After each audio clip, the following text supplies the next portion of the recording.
Hello, and welcome to this week's edition of the Unorthodox Vegan. My name is Sean Gold, and today, episode 20, we'll be making Baingan Bharta. Baingan Bharta means eggplant mix or mash. So we're going to be using eggplant. We'll be mashing some eggplant and using a number of ingredients, some onion, some garlic, Roma tomatoes, serrano pepper, some chilies, some turmeric, coriander, cumin, a little masala mix, some kosher salt, all kinds of goodies. I'm going to be putting the eggplant in shortly. The first thing I have to do is take off the labels and put it in a barbecue. I want it to be barbecued. I want it to be smoky. So I'm going to be doing that right now. Doing that. I'll be back in a moment. All right, I have roasted the eggplant. You can see right now that the eggplant is roasted. I've got that roasted. I squished it down a little bit just to make sure that it was collapsing inside, so it was all cooked inside. I'm going to have to peel it. That's the next challenge. I've chopped up or cut up, grated my ginger. I forgot to mention I had ginger. The serrano pepper I have diced up a little bit. You don't have to use serrano pepper. I used a jalapeno pepper the last time I made this, and it turned out just fine.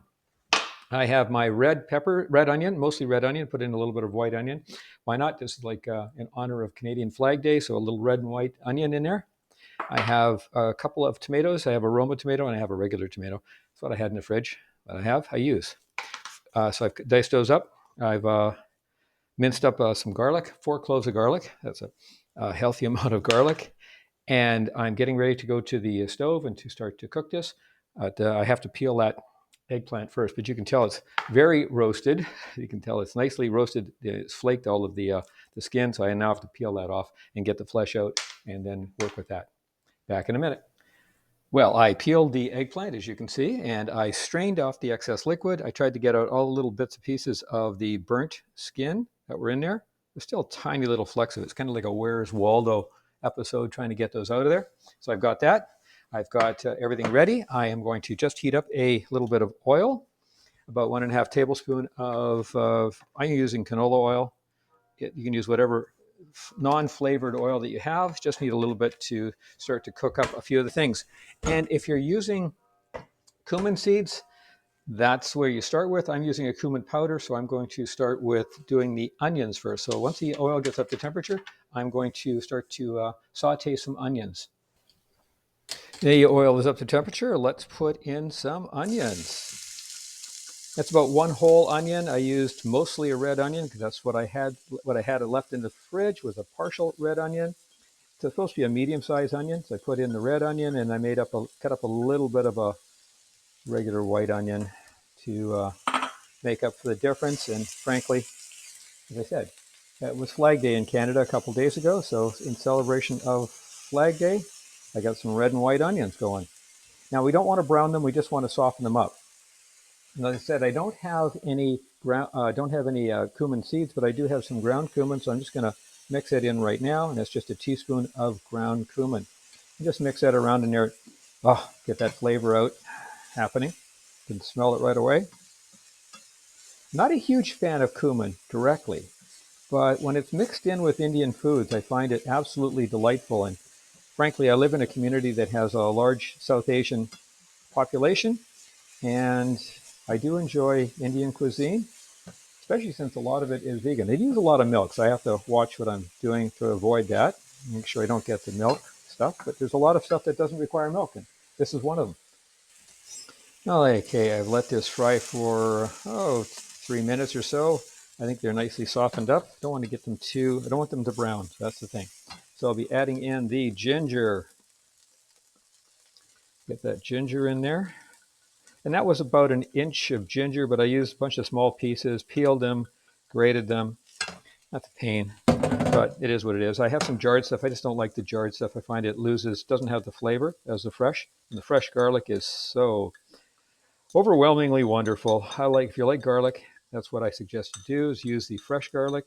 I guess you can use jarred stuff, but it's not, in my mind, it's not quite as potent. But if that's what you want, then that's what you get. I'm putting in the serrano peppers. It's a diced serrano pepper. I used one, tried to use a medium one. And I'm putting in a 1/2 teaspoon of turmeric, or turmeric. I don't know how you pronounce it. I'm going with turmeric. And just give that a little bit of spinning around for a minute or so. Oh, I can smell that turmeric is coming through too. Wow. Whoa. With the garlic, of course, and the ginger, but the turmeric is really punching that flavor. Let's give that a little bit of a spin. Next up, I am putting in 1.5 teaspoons of kosher salt, or coarse salt, whatever I've got here. So 1.5 teaspoons of salt.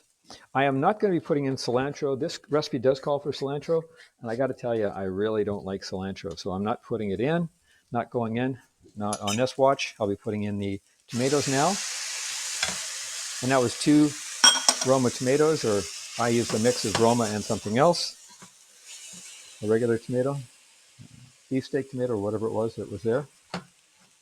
Again, this is your recipe. Use what you got in your house.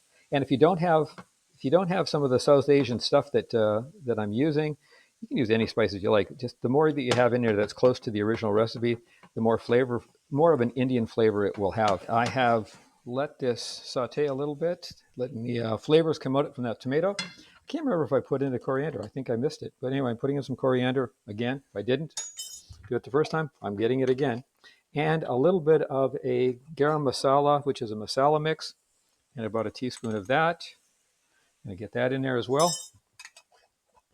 And last but not least, we're going to put in the eggplant. So let's get that eggplant mash in there.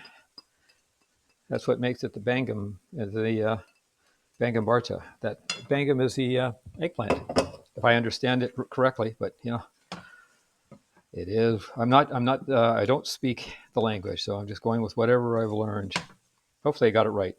All right, so I'm just going to mix that around. This is supposed to be a mash. It's all supposed to be flavored together and cooked together. Now this is looking great. It's going to cook that around a little bit and then get ready to serve it, plate it, and taste it.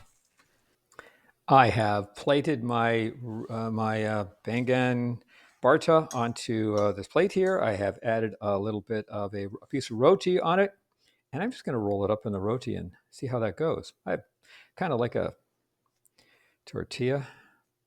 See how that goes. Working it that way. See if it tastes good. How it tastes. Okay, let me just get this. See if I don't drip. Change the camera angle. There you go. Okay, let's give it a taste here. Wow, that's got a lot of flavor. Oh, it's all coming through.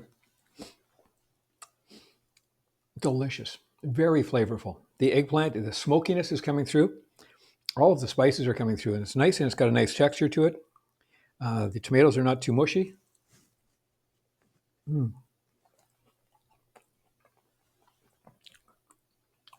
It's really good. I'm enjoying it. There you go. There you have it. Simple way to make a nice Indian dish. This is used as either an appetizer or a main, depending on how you want to do it. It takes a little bit of work. There's a lot of ingredients. So, cutting up that serrano pepper, you have to watch out for that. The roasting of the eggplant takes a little bit of work, and cleaning up the mess afterwards. Chopping the onion. What else? I got the garlic, the ginger. All of that takes a little bit of work to prepare, but it's a delightful flavor, and I have fun in the kitchen. Hopefully, you will too. Anyway, that's it for this episode of the Unorthodox Vegan. My name is Sean Gold. If you want to reach me, you can reach me on my email address up here. Put it up there. It's vrcompanions@gmail.com. And of course, you can always follow me, and please do, on my YouTube channel, The Unorthodox Vegan. That's at sign, the, THE, underscore, unorthodox, underscore, vegan. Until the next time, my name is Sean Gold. Have yourself a great day.